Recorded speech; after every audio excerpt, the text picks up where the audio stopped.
कर्नाटक की कांग्रेस सरकार का झूठ बेनकाब हो गया है। कर्नाटक में सरकार बनाने के लिए कांग्रेस ने कई सारे लोक लुभावन वादे किए थे।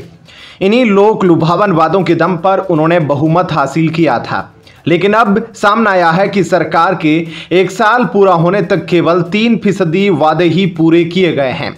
रिपोर्ट के मुताबिक बेंगलुरु स्थित एनजीओ सिविक ने सिटीजन रिपोर्ट कार्ड नाम से जारी अपनी रिपोर्ट में कहा कि चुनाव के दौरान कांग्रेस पार्टी ने कुल 59 वादे किए थे। इसमें रोजगार, उद्योग, पर्यावरण, शिक्षा, स्वास्थ्य के मुद्दे शामिल थे।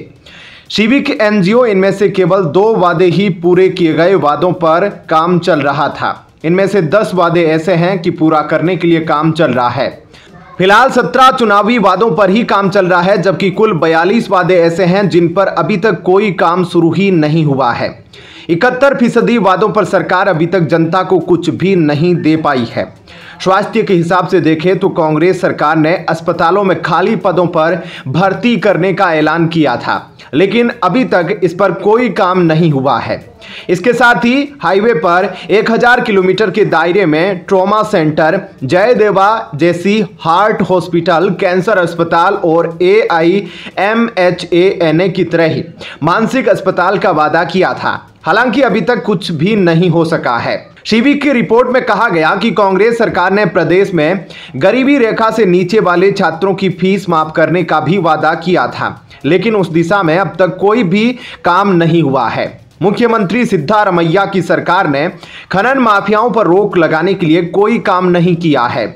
यही नहीं, राज्य सरकार खनन माफियाओं पर लगाम लगाने में अब तक विफल रही है। कर्नाटक भाजपा अध्यक्ष BY विजयेंद्र ने सोमवार को कांग्रेस और गांधी परिवार पर निशाना साधा और उन पर राज्य में चुनावी वादे पूरा करने में विफल रहने का आरोप लगाया।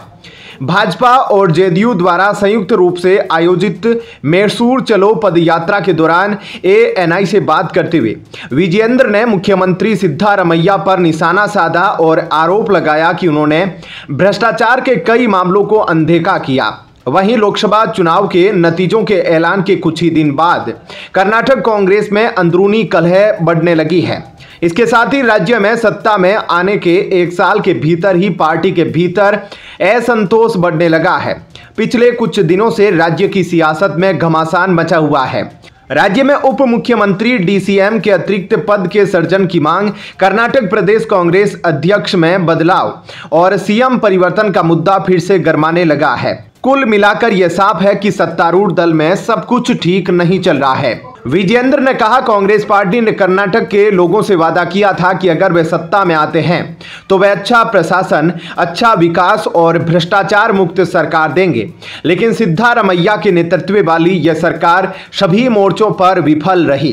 किसान पीड़ित है और CM ने कई भ्रष्टाचारों को नजरअंदाज किया है। ऐसे में आपका क्या कुछ कहना है? कमेंट सेक्शन में अपनी राय जरूर बताएं। धन्यवाद। जय हिंद।